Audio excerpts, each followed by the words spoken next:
지금 사도행전 계속하고 있는 거 아시죠? 사도행전은 말 그대로 하나님의 사람들이, 그 말씀으로 회복된 사람들이, 말씀을 제대로 이해하는 사람들이 어떤 삶을 살았는가를 얘기해 주는 것입니다. 그렇기 때문에 사도행전을 읽으면서는 이렇게 생각하셔야 됩니다. 아, 저분들은 참 다이나믹한 삶을 살았구나. 야, 멋진 삶을 살았네. 아, 힘들었겠다. 이게 아니라 내가 이렇게 살아야 된다는 걸 얘기하는 겁니다. 내가 이렇게 살아야 된다는 거.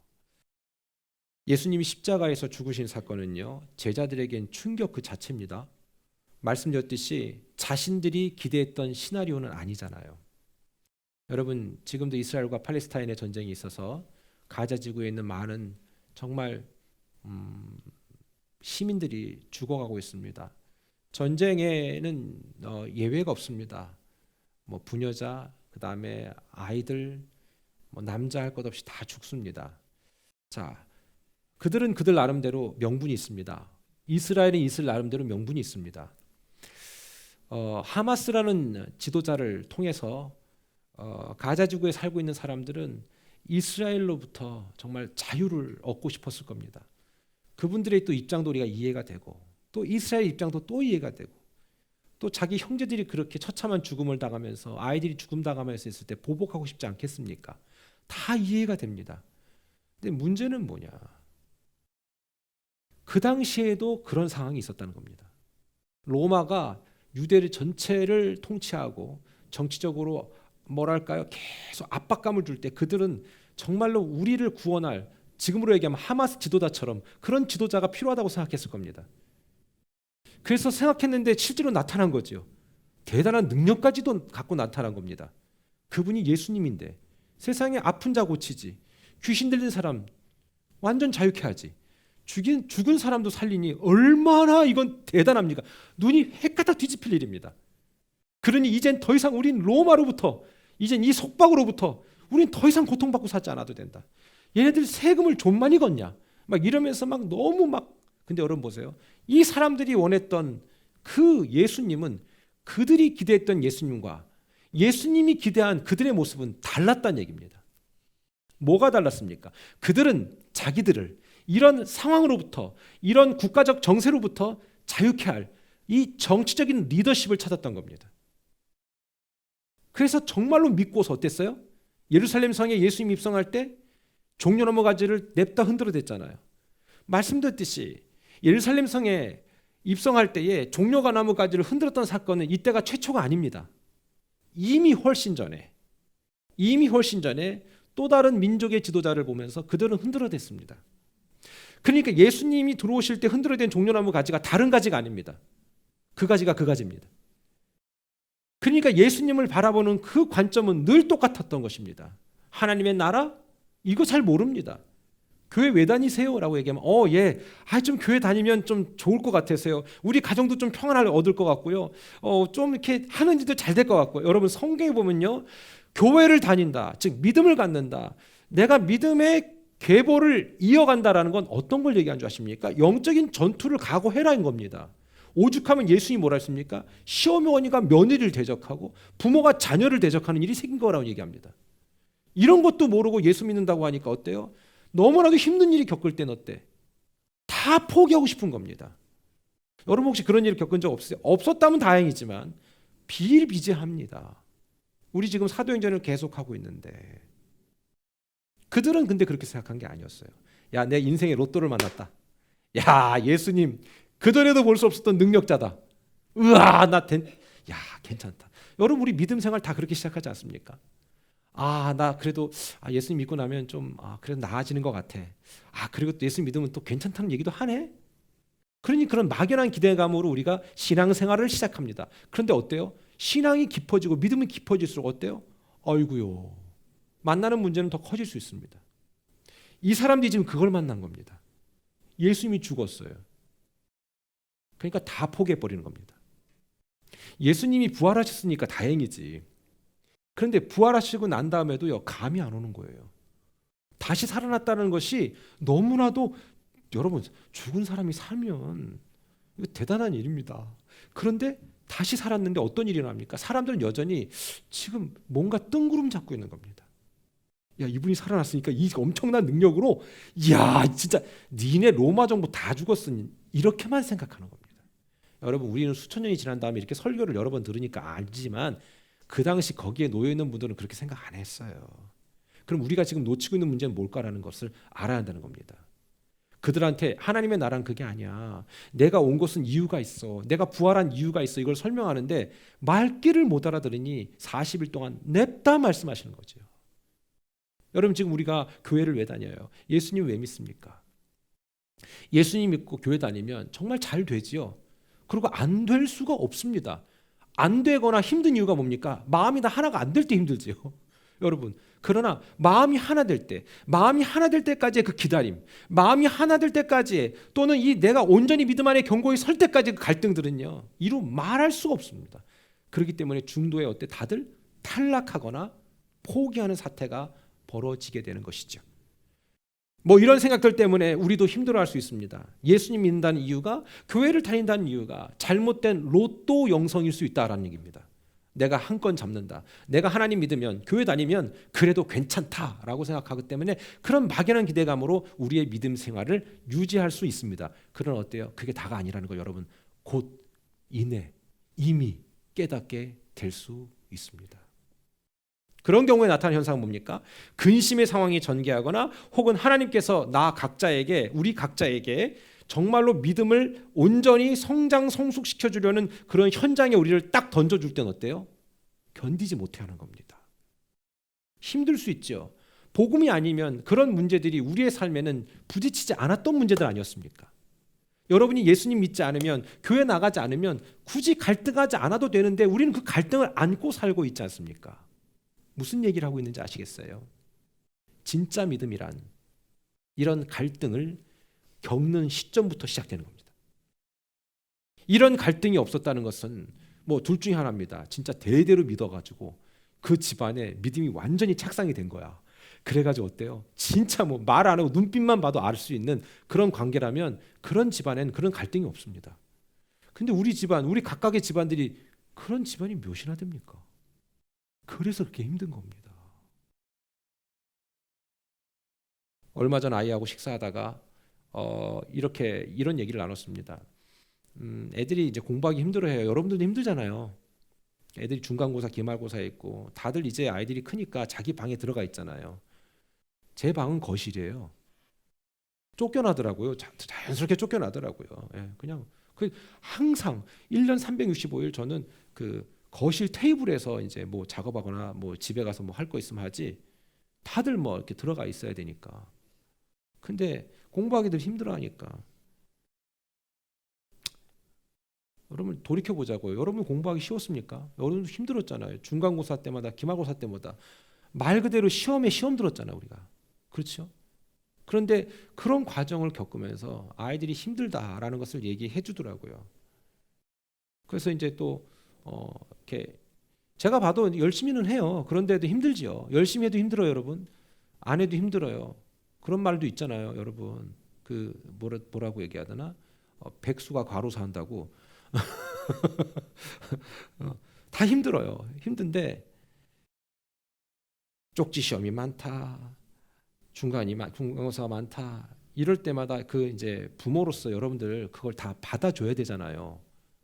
받아주시죠? 그럼 어떻게 얘기하세요? 우리 이렇게 얘기하면 편하잖아요. 자기도 공부를 열심히 안 했으면서 말이야, 엄마 아빠 때도 말이야 다 공부했고 말이야, 너만 하는 게 아니야, 열심히 해, 이러고 말잖아요. 솔직히 엄밀히 말하면 우리 때보다 애들이 더 열심히 하지 않습니까? 저는 그런 것 같아요. 그러니까 차마 내가 그런 조언은 못할 것 같아요.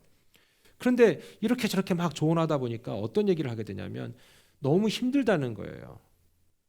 심지어는 어떤 얘기까지 하냐면 지구에 종말이 왔으면 좋겠다는 얘기까지 해요. 시험 때문에 싫다라고. 그리고 뭐 여러 가지 얘기하면서 공부가 어렵다. 좋아.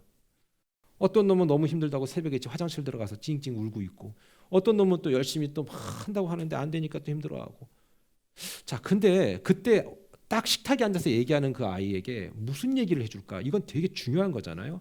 여기서 말 한마디 잘못하면요, 귀를 닫아버리게 됩니다. 그럼 어른의 입장에서 해야 되나? 걔네들의 입장에서 얘기하면 또 너무 이해를 해주면 나중에 할 말이 없어요. 우리 입장에서 얘기할 수도 그들의 입장에서 이야기할 수도 없어요. 우리 윤 집사도 이렇게 같이 아이를 이제 막 키우지만 지금은 지금 쉬운 겁니다. 예, 지금 되게 힘들죠. 그래서 막 시험 들잖아요. 애 때문에. 그렇죠? 잠도 못 자게 하고. 아니요. 더 커보세요. 시험 들 일이 더 많습니다. 걔도 시험 들고 나도 들어요. 근데 애가 더 커봐요. 이런 과정에서 어떤 조언을 해줄 수 있겠는가? 시험 때문에 힘들다고 하는 애한테. 이게 말이 좀 더 길어지면 또 설교가 되잖아. 그러면 안 들으려고 해요 또. 근데 제가 해준 말은 뭐였냐면 이거였어요. 시험 힘들지.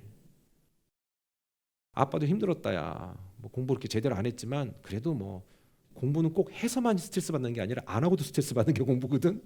근데 있잖아. 되게 힘들었다. 근데 어른이 되면 내가 시험이 없을 줄 알았다. 왜냐하면 중간고사, 기말고사 안 치르니까. 근데 아빠가 나이가 이렇게 됐는데 지금은 또 다른 시험이 있더라. 사람과 사람과의 관계에서 오는 시험. 그 다음에 내가 어떤 일들을 처리할 때 내가 이 일들을 끝까지 해낼 수 있을까라는 거에 대한 어떤 두려움들. 너 나이 때는 그게 시험인데 너는 그 생각은 안 하고 그것만 하면 되지만 그것도 힘들지. 근데 이 아빠는 나이가 드니까 또 다른 시험이 있더라. 근데 이건 죽을 때까지 있을 것 같아. 여러분 안 그래요? 여러분도 각자 다 시험거리가 있잖아요. 혹시 시험이 없으세요? 그러면은 정신병원엔 시험이 없어요. 아무 생각이 없으니까. 근데 우리 생각을 하고 살기 때문에 늘 그런 어려움을 겪잖아요. 그러면서 한 가지 얘기를 추가해 줬어요. 그런데 있잖아. 그 시험을 한번 잘 치러봐. 왜냐하면 그때 시험을 잘 치른 애들은 어른이 돼서도 시험을 잘 치르더라. 근데 그때 어렵다고 시험을 잘 안 치르면 어른이 됐을 때 또 다른 시험이 오면 그거를 잘 못 이겨내더라. 그러니까 아빠는 아빠 나름대로 지금 당한 이 시험이 있거든. 내가 다 설명 못해 너한테. 너도 나한테 설명 다 못 해주잖아. 나 이거 한번 잘 치러볼게. 이겨내볼게. 너도 한번 잘 이겨내봐. 그럼 나중에 야 결혼하면야 더 시험거리 많다. 애 낳아봐라. 야 더 시험거리 많다. 근데 그거 다 이겨내야 되는데 어릴 때 이겨낸 애들이 커서도 이겨내더라. 여러분 어때요? 이게 꼭 맞는 얘기는 아니지만 좀 이해는 되시지요? 그래서 아이들이 화를 확 낼 때도요. 제가 꼭 얘기하는 게 있습니다. 이리 와봐.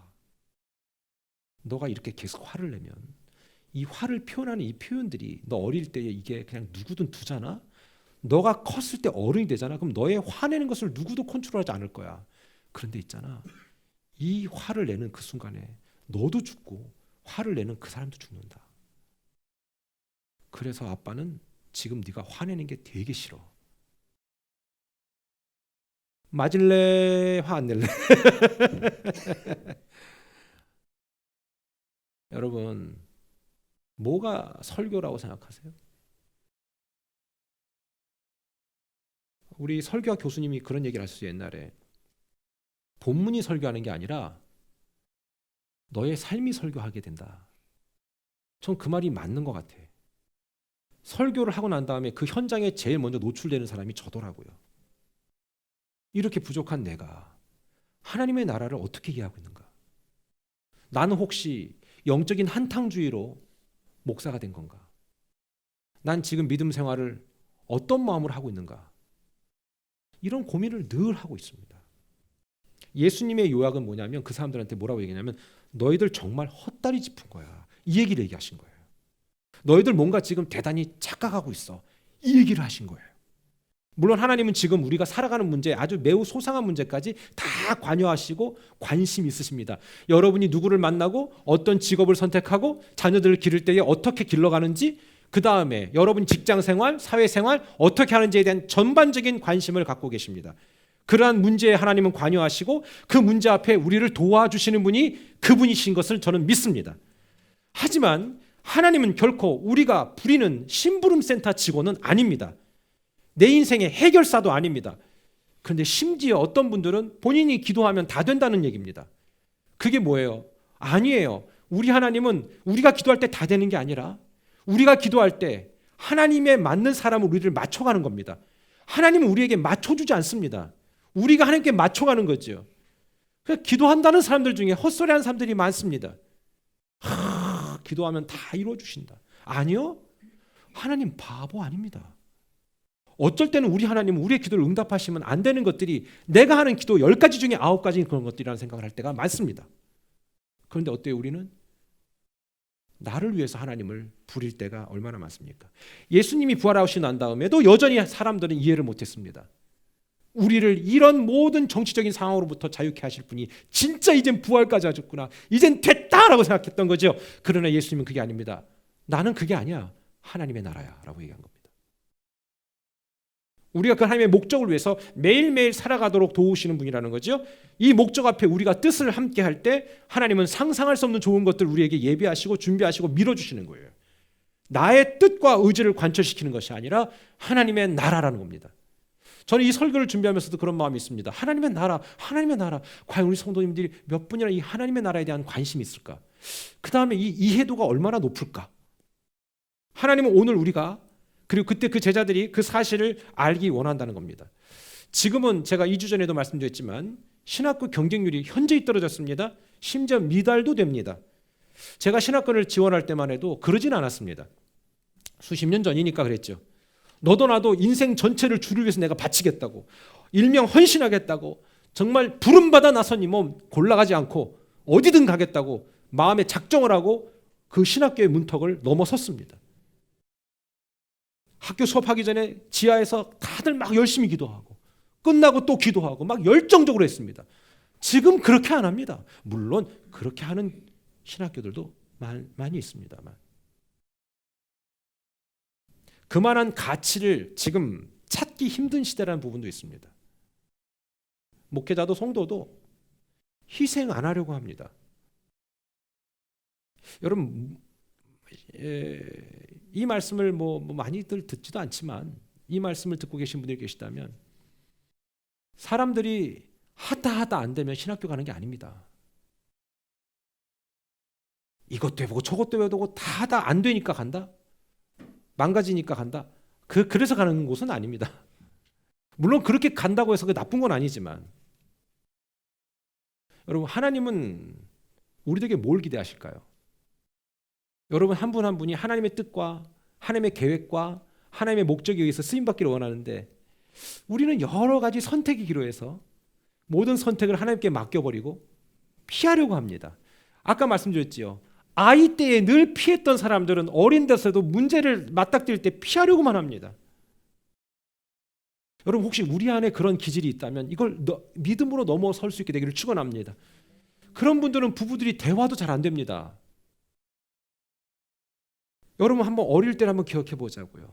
과연 우리 어릴 적은 어땠는가? 저도 그렇게 온전하지 못했습니다. 말씀 안에 어떻게 계속해서 주기적으로 정기적으로 도전이 없었다라면 저도 지금도 많이 공사 중인걸요. 그런데 대부분의 사람들이 그냥 어릴 때 우리 그냥 자라왔잖아요. 그리고 얼레벌레 어떠다가 나도 모르게 그냥 보니까 결혼을 했네? 아이고 애까지 또 생겼네? 그냥 우리 시대에 밀려가듯이 그냥 여기까지 왔잖아요. 그러니까 정작 문제를 만났을 때 많은 어른들이 어른의 행동을 못하고 아이처럼 행동하는 거예요. 그리고 대부분의 그런 어른들의 공통분모는 뭡니까? 어릴 때에 그런 선택을 못했던 거예요. 그럼 우리 어떡할 거예요 이제? 포기해야 합니까? 아니요. 포기하면 안 되죠. 포기하려면 설교하면 안 되잖아요. 분명히 방법이 있고 길이 있다는 사실입니다. 그래서 예수님도 40일 동안 집중적으로 하나님의 나라에 대해서 근본적인 본질적인 얘기를 자꾸 하셨던 겁니다. 여러분,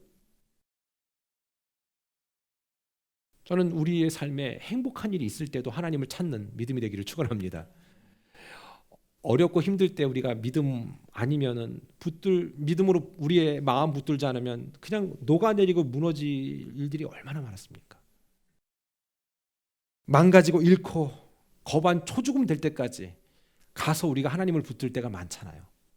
근데 여러분, 그것도 중요하지만 그것도 소중하지만 정말 괜찮을 때 잘 믿으면 얼마나 좋겠습니까? 대부분의 사람들은 그러나 그럴 때는 어떻습니까? 그 당시의 제자들처럼 고향 앞으로 가. 원래 왔던 길로 돌아간다는 얘기입니다. 오늘날 많은 사람들이 점점 적당히 더 타협하면서 심지어 내가 뭔가 잘못 알았더라고 오해하면서 과거의 삶으로 돌아가는 경우가 많습니다. 그때도 그런 거예요. 그래서 예수님이 계속 하나님의 나라 얘기한 거예요. 물론 우린 대부분 처음부터 이 모든 것을 다 알지 못해요. 제자들도 그랬지만 매주 우린 이런 과연 어떤 목적으로 예배하고 있는지를 알 필요가 있다라는 겁니다.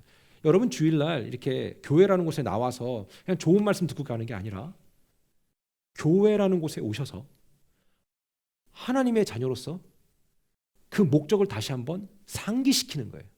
다시 깨닫게 하는 거예요. 이걸 모르면 내가 믿는 하나님이 도대체 어떤 하나님인가 헷갈리기 시작할 겁니다.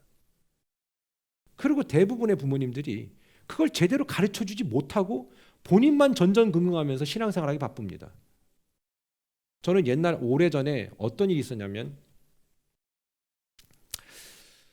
뭐 저희 집안 뭐 이렇게 잘 사는 집안도 아니고 뭐 그렇습니다. 그런데 그래도 부모님이 열심히 사셨지요. 뭐 그거 다 만족할 수 있겠습니까만 부인은 항상 남편을 다 100% 만족 안 하잖아요. 근데 그거 아셔야 됩니다, 여러분. 남편도 부인을 100% 만족하지 않습니다. 서로 불만과 불편만을 가지고 살 때가 우리의 인생 아닙니까? 뭐 저희 집안도 그랬던 것 같습니다. 근데 제가 청년 때 정말 충격적인 사건을 하나 겪은 적이 있는데 그게 뭐냐면 이제 그때쯤 되면 이제 어머니 아버지도 어떤 뭐랄까요? 경제적인 어떤 생산력이 없잖아요. 그렇죠? 그러니까 있는 거 쓰기 바쁘고 그냥 그렇게 근근히 살아갈 수밖에 없는 상황. 그러니까 어느 날 저희 어머니가 공중전화에서 전화를 하셨어요. 왜냐하면 꽤 오래전 얘기니까 한 30년 전이니까 벌써 그렇게 됐네요. 근데 그때 어디서 전화하셨냐면 가락동에 농수산물 시장이 있어요. 거기 있는데 혹시 아세요? 송파 가락동에 농수산물 시장이 있는데 어디로 오라고 하는데 찾아갔죠. 차를 몰고 갔어요. 근데 아무리 찾아도 없는 거예요. 그러면 어머니가 뭐 핸드폰 있는 것도 아니고 40분을 도니까 여러분 그쯤 되면 이제 열이 받습니다. 이제 여기에서 열을 내면은 여기서부터 이제 또 그러면 안 되잖아요. 그죠? 말을 이쁘게 하려니까 참 설교하기 힘듭니다. 지금 40분을 기다리고 나니까 돌고 나니까 너무 화가 나는 거예요. 전화가 왔어요. 왜 이렇게 안 오냐는 거예요. 그럼 빨리 전화하시지. 40분 동안 왜 기다리고 전화해? 또 다 화를 낼 수 없잖아. 그래서 어렵게 찾아갔는데 어디였냐면 가락동 농수산물 시장 한켠에 있는 쓰레기장이었습니다. 그 쓰레기장에서 바나나 박스 2박스를 이렇게 챙겨놨더라고요. 그래서 이거를 가져가야 된대요. 그래서 난 그거 산 건 줄 알았어요. 산 게 아니라 쓰레기장에 있던 거죠. 며칠 전만 해도 교회에 당신이 정말로 좋은 과일상에서 과일을 사다가 여름 성경학교 한다고 해서 다 하나님 앞에 드렸고 성도들 같이 먹을 수 있도록 그렇게 헌신했었어요. 우리 성도님들도 그런 분들 많잖아요. 근데 이것도 박스는 깨끗한데 열어보니까 아직 덜 익은 것 같은 거예요. 근데 가져가라고 하니까 어떻게 가져가야지 뭐. 근데 그걸 집에 가셔서 그걸 드시고 계시는 거예요. 여러분, 저는 그때 알았는데 그 가락동 농수산물 시장에서 과일을 파는 업자들이 바보가 아니잖아요. 과일은 난 몰랐는데 얘가 둬도 죽어도 안 익는 과일이 있더라고요. 이 상품의 가치가 이미 없고 얘는 후숙 과일처럼 둬서 나중에 익어지는 상태가 아니라 이 바나나는 대체로 바나나 두면 익잖아요. 얘는 둬도 안 익다가 썩는 거야. 그러니까 버린 거지. 근데 약간 파래.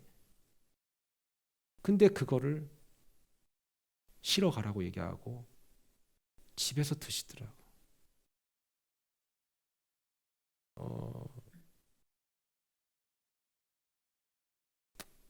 근데 그게 여러분 그런 바나나 드셔보셨어요? 못 먹어봤을 걸? 못 드셔보셨을 거예요. 걔는 이렇게 씹잖아요. 그러면 고구마 맛이 나요. 딱딱한 정도도 고구마 같아요. 여기에서 뭐 먹는 플랜트 그거 아닌 것 같고. 제가 그러면서 그랬어요. 어머니한테 그 얘기는 안 했어요. 솔직히 자존심 상할까 봐. 근데 며칠 전에 교회 뭐 행사한다 그럴 땐 당신의 돈을 들여서 바나나를 다 사시고 당신은 가락시장에서 주워 먹냐고. 이 말이 여기까지 올라왔다가 이제 이런 거 드시지 마세요. 이 설교하면은 저를 아는 분들은 싫어할지도 모르겠어요. 근데 그게 우리의 시간이었어요. 지나간 시간. 우리 세대만 해도 배고라서 밤잠을 설치는 시대는 아니었거든요. 근데 그걸로 끝난 게 아니라 한 주 뒤에 또 오라는 거예요. 이제는 돌지 않아도 돼. 그냥 쓰레기장으로 갔어요. 이번엔 자몽은요 두 맛이 나야 돼요. 쓴맛과 단맛이 나야 됩니다. 그게 자몽의 맛입니다. 근데 저는 그때 쓴 자몽을 먹어봤습니다. 집에 또 두 박스를 갖고 와서 먹어봐. 이거 괜찮다? 그럼 또 먹어야지 어떻게 해요? 쓰지 또 그래. 쓰네. 자몽은 쓴 게 맛이야. 이 쓴 맛이 우리 몸에 정말로 좋거든. 그럼 난 그때는 못 참고 얘기했어요.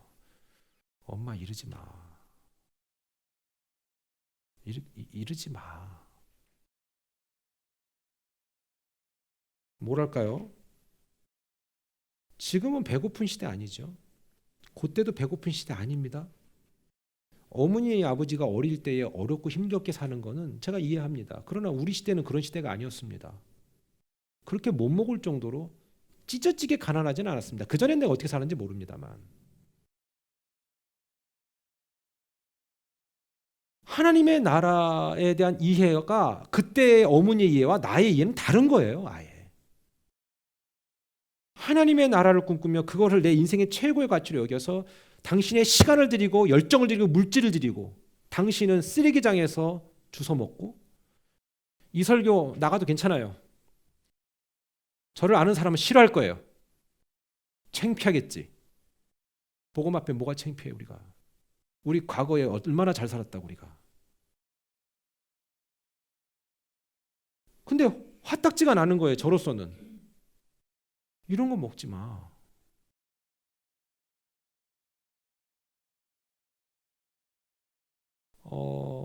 뭐라고 해야 될까?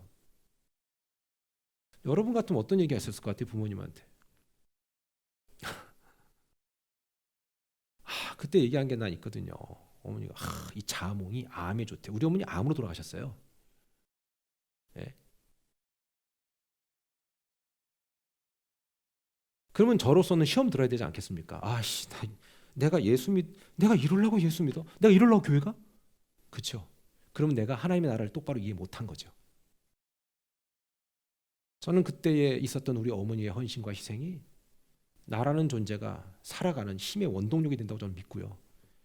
하나님이 내게 허락하시는 복에 대한 개념이 그렇게 얄팍하지 않습니다.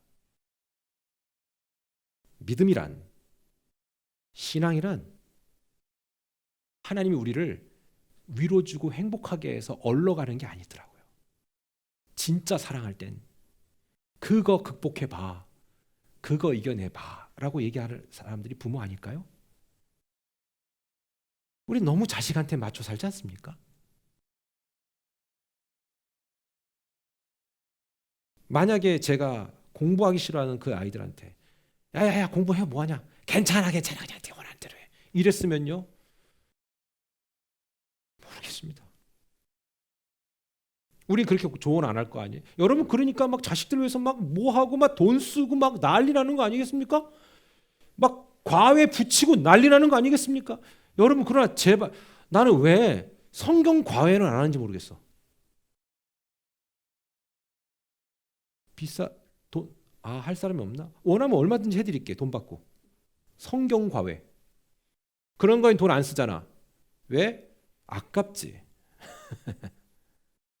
그러니까 하나님의 나라가 뭔지를 우리가 어떻게 보면 모르고 그냥 좀비처럼 교회 다니고 있는 경우도 너무 많다. 그러나 오늘 말씀을 같이 나누고 있는 여러분들은 분명히 그 가치를 그래도 아는 분들 아닐까라는 그 기대감으로 같이 얘기를 나누고 있습니다. 오늘 1장 4절에 보면 예수님이 사도와 함께 모이사 그들에게 분부하여 이르시면서 이렇게 얘기했습니다. 시작. 예루살렘을 떠나지 말고 얘기했습니다. 왜냐하면 다들 떠나니까 다들 도망가니까 이제 현실의 문제 앞에 어때요? 와 이게 훅훅 와닿으니까. 근데 거기에서 예수님이 뭐라 했습니까? 이 말의 뜻은 너의 위치를 지켜라. 너의 영적인 위치를 지켜라. 너의 영적인 신분을 지켜라. 너의 믿음과 신앙 그리고 너의 그 믿음이 머무는 그곳에서. 근데 어때요? 많은 사람들이 그런 위기를 겪을 때 이 당시 사람들처럼 피한다는 겁니다. 아까 얘기했잖아요. 어릴 때부터 뭔가를 맞닥뜨리지 않고 극복하지 못했던 사람들은 나이가 먹어도 청년이 돼도 어른이 돼도 결혼이 돼도 그 문제를 극복을 안 합니다. 극복 안 하고 어떻게 합니까? 화만 냅니다. 그리고 피하기 바쁩니다. 저는 우리에게 나무라는 설교하는 게 아닙니다. 뭔가 질책하는 설교하는 게 아닙니다. 이제 우리가 no more 더 이상 그러면 안 됩니다. 믿음이란 어때요? 그렇게 해 나가야 되는 거 아니겠습니까? 저도 지난 시간에 참 이겨내지 못하고 견디지 못해서 극복하지 못했던 것들이 너무 많았던 것 같아요. 지금은 어떤 상황이냐면 그와 비슷한 상황이 오거나 또는 다른 상황이 오면 이런 생각을 합니다. 그래 나 어릴 때 그거 극복 못했어. 그러면 어른에 와서 내가 이 문제를 어떻게 극복할까? 나 이건 꼭 극복해야 돼. 나 그럼 나중에 극복 못하면 난 60이 돼도 70세가 돼도 극복 못할 거야. 여러분 그렇지 않아요? 여러분의 남편을 보고 아내를 보고 여러분 자신을 보고 우리 자녀를 볼 땐 항상 극복하지 못하는 사람들은 극복을 못하고 피하기 바쁘고 있습니다. 여러분 저주는 다른 게 저주가 아니라 그런 패턴이 저주예요. 예수님이 그거를 가르쳐 주신 거예요. 오늘 우리에게 가르쳐 주시는 거예요. 그래서 예수님을 만난 사람들마다 어때요? 자신의 가치를 지키고 자신의 위치를 지키고 믿음을 지켰던 것이 바로 그겁니다. 부모와 자식, 부부도 결국 하나님 앞에선 각자 개별적인 존재라고 누차 설교해 왔습니다. 약속하신 것을 기다리라고 얘기했는데 말 그대로 에판겔리아, 약속하신 것은 좋은 거라고 얘기했습니다. 이 시대를 살아가고 능히 승리할 수 있기 위해서 그 약속하신 성령, 참 그런 거 보면 살아가는 모습이나 신앙적 결단이나 큰 차이가 없다라는 생각을 해봐요. 모든 게 우리 인생의 선택이죠. 여러분 우리는요 기도할 때 이렇게 기도하지 말라고 저 설명해 드렸는데 기억나십니까? 하나님 제가 좋은 것을 선택하게 해주세요. 그 기도는 하지 마세요 제발. 그 기도가 정말 그거 바른 기도 아닙니다. 하나님 제가 무지해서 모르니 좋은 것이 뭔지를 보게 하시고 이 보게 해주셨을 때 제가 그것을 선택하겠습니다 라고 그 결정의 기도를 하는 거예요. 선택하게 해주세요? 아니요. 하나님은 거기에 개입하시면 안 되는 겁니다. 어떤 분들은 이렇게 얘기합니다. 하나님 내가 주의를 지키게 해주세요. 아니요. 주의를 지키게 해주는 게 아니라 주의는 지키는 겁니다. 아멘입니까? 물론 이런 거 있다고 얘기했습니다. 여러분 정말로 지킬 수 없는 직업군이 있다고 얘기했잖아요. 그런 분들 계세요. 정말로 공무원들, 그 다음에 기관산업 이런 사람들은 내가 결정하는 게 아니잖아요. 국가가 그 다음에 로컬이 결정해 주는 것들 있잖아요. 그거는 뭐라고 할 수는 없어요. 그런데 그게 아닌 이상 내가 선택해서 할 수 있는 결정들은 그냥 내가 하는 거지. 그거를 하나님께 결정해 달라고 얘기하면 안 된다라는 거예요. 어때요? 이해가 되시죠? 근데 너무나 많은 사람들이 떠넘겼다. 왜 떠넘겼는지 아세요? 이제 알았죠. 답을 찾았죠. 어릴 때부터 계속 떠넘겨 왔기 때문에 정말 결정적인 순간에 내 결정을 남이 해주기를 바라는 거예요. 내 결정 권한이 없다는 얘기죠. 아니요. 하나님은 저와 여러분에게 결정할 수 있는 능력 줬잖아요. 우리 그 결정할 수 있는 능력 줬기 때문에 우리가 하나님의 은혜 가운데 이렇게 매일매일 살아가지 않습니까? 그러나 그 결정 권한을 줬을 때 어떤 사람은 유지하고 어떤 사람은 중도에 포기하잖아요. 그렇죠? 최근에 접하게 된 책이 하나 있는데 웨이슈잉이라는 사람, 이게 중국 사람이더라고요. 제가 중국 분이 쓴 책은 처음 봤어요. 그러니까 처음 봤다는 게 그동안 못 읽어봤다는 얘기입니다. 그리고 이제 책을 제가 가급적 안 살라고 하거든요. 그 책 갖고 다 이 책 저 책 같아. 그래서 이제 보통 이북으로 사거든요. 그러면 이제 책장에 책이 안 넣어도 되고 좀 이렇게 그 뭐 책 둬봐야 별 도움도 안 되는 것 같고. 근데 이 책의 제목이 재밌어요. 한 번이라도 끝까지 버텨본 적 있는가? 이 책 한번 읽어보시면 어때요? Stick it out. 꼭 한번 읽어보시면 좋겠는데 여기서 얘기하는 내용이 뭐냐면 성공은 재능이 아니라 버티는 힘에 달려있다는 거예요. 말이 맞는 것 같아. 버티는 사람은 분명 다르다. 분명 다르다. 저도 그러니 보니까 참 못 버텨서 문제가 되는 거지 잘 버텼으면 해결될 문제를 내가 못 버티고 피하고 도망가고 그랬던 거 아닌가. 그리고 뭘 하나 해도 끝까지 못하고. 어때요 여러분? 난 이런 얘기할 때마다 여러분 보기가 민망해. 여러분 막 내가 여러분 정죄하는 거 아니거든요. 뭐 나는 잘합니까? 그러니까 저를 좀 쳐다보세요. 여러분 보세요. 한번 여러분들은 뭔가 시작하면 좀 끝까지 한 적이 있는가? 아, 끝까지 하는 거 있긴 있습니다. 우리가 뭐는 끝까지 합니까? 먹고 사는 건 끝까지 할 수밖에 없죠. 그런 거 말고. 그거는 나의 생존을 위해서 하는 거니까 어쩔 수 없는 거고. 뭘 하나 해도 끝까지. 거기에 이런 내용들이 있더라고요. 알리바바 아시죠, 여러분? 창업자 마윈이라는 사람이 있습니다. 그 사람이 참 재미난 얘기를 했어요. 성공하는 방법은 사람마다 달라도 실패하는 이유는 간단하다. 포기하기 때문이다. 자기는 포기하지 않았다는 거죠. 그리고 대단한 사람이 아닙니까? 예? 영어 학원 그냥 과외하고 했던 분이 끝까지 그냥 후벼 팠더니만 대단한 것 같아요. 여러분 성공한 사람들 우리 박수 쳐줘야 됩니다. 정말로 나보다 우리보다 그 열매를 맺기 위해서 얼마나 많은 포기의 시간들을 극복해낸 사람들입니까? 정말 대단한 사람들입니다. 여러분 이 사람은 너무 다 아는 분 아니겠어요? 알버트 아인슈타인. 나는 똑똑한 것이 아니라 단지 문제를 더 오래 연구할 뿐이다. 답이 나올 때까지 연구했대. 계속 가는 거지. 근데 요거 하다 안 되면 요거 할까? 요거 한다 안 되면 요거 할까? 너무 가볍다는 얘기예요. 여러분 사람이요. 이 인간 아니라고 생각해서 사람을 바꾸잖아요. 소용없어요. 내가 얘기했잖아요. 내가 바뀌지 않는 한 안 돼요. 내가 바뀌지 않는 한 안 돼요. 그리고 이 설교를 듣는 분들이 어떻게 들으실지 모르겠지만 바꾸시면 그냥 혼자 계세요. 내가 바뀌면 괜찮아. 서로 좋은 사람 만나면 오케이. 내가 바뀌면. 내가 바뀌지 않았는데 짝을 계속 바꾼다고 달라질 게 있을까?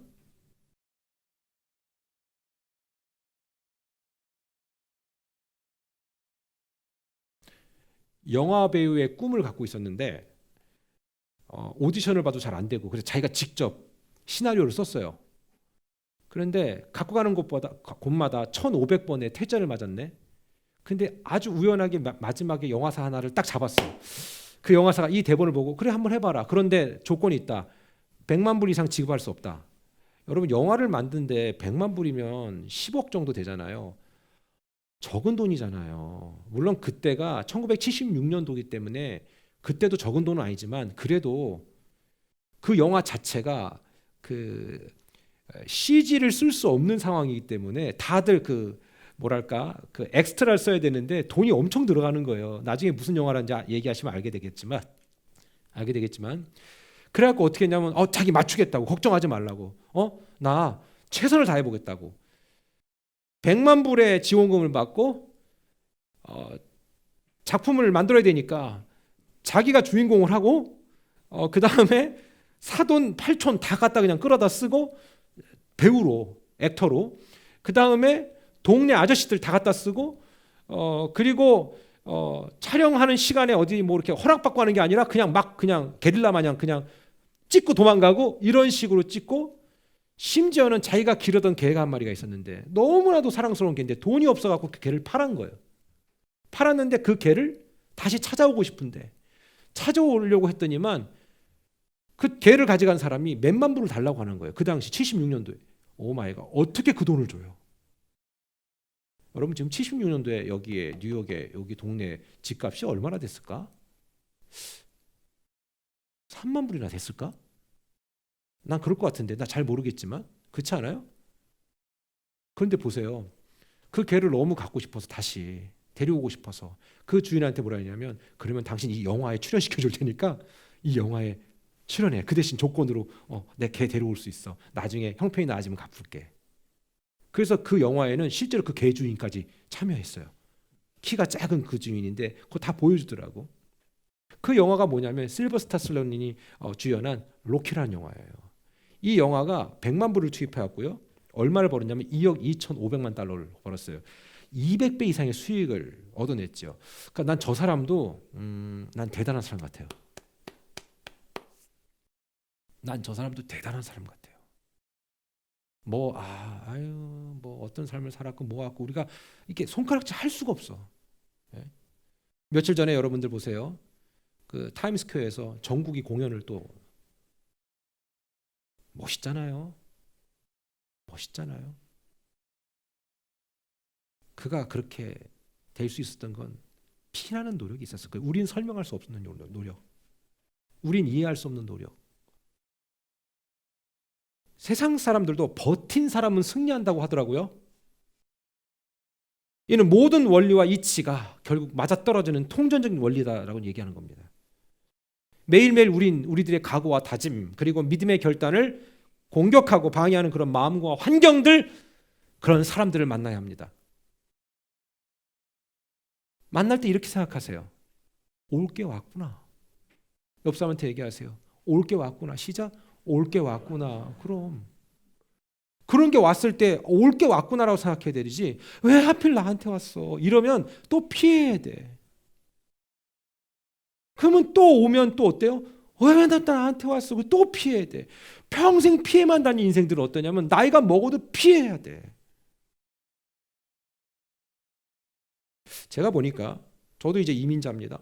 그래서 난 이민자에 대해서 얘기할 수 있죠. 난 우리 같은 이민자지. 그렇잖아. 저 아직도 이민자 아닙니까?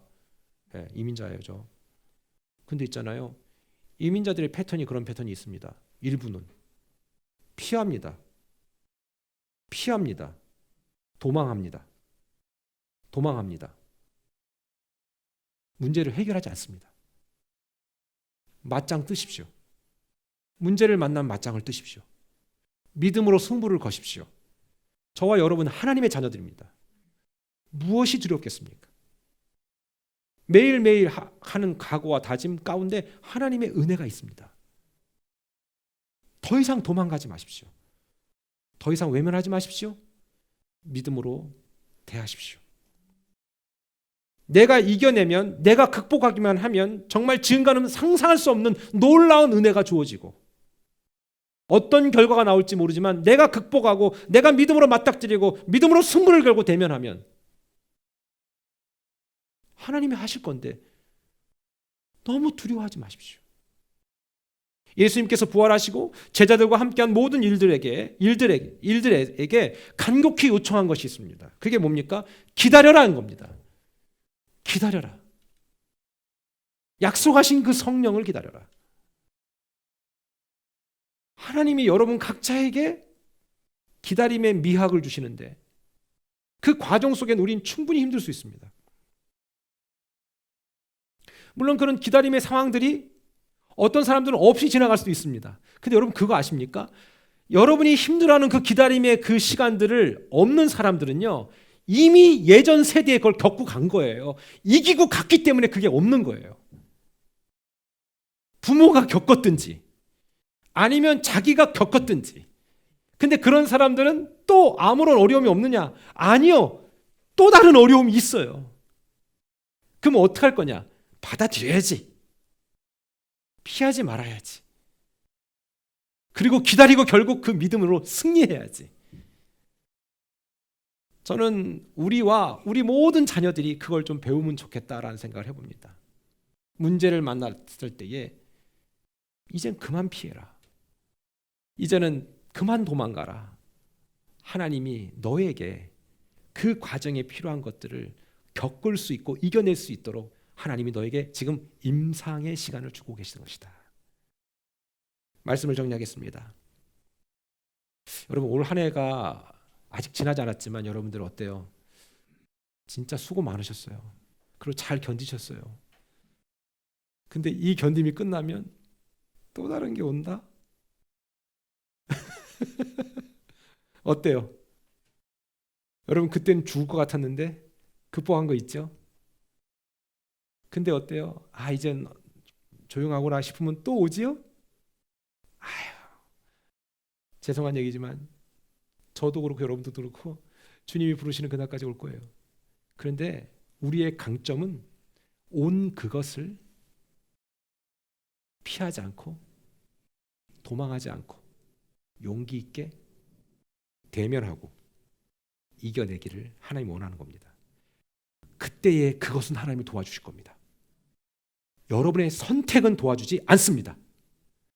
상황은 도와주십니다. 그러니까 걱정하지 마세요. 저도 걱정하지 않으려고요. 왜냐하면 제게도 있거든요. 그때마다 극복해야 될 문제들이 훅훅 들어오거든요. 내가 설교를 이렇게 했으니 나도 극복해야 될 거 아니에요. 듣는 자나 전하는 자나 같은 마음이 있어야 되니까. 오늘 우리 주님께서 저와 여러분에게 놓인 모든 현실 앞에 함께 역사해 주실 줄 믿습니다. 믿음으로 반드시 승리할 줄 믿습니다. 기도하겠습니다.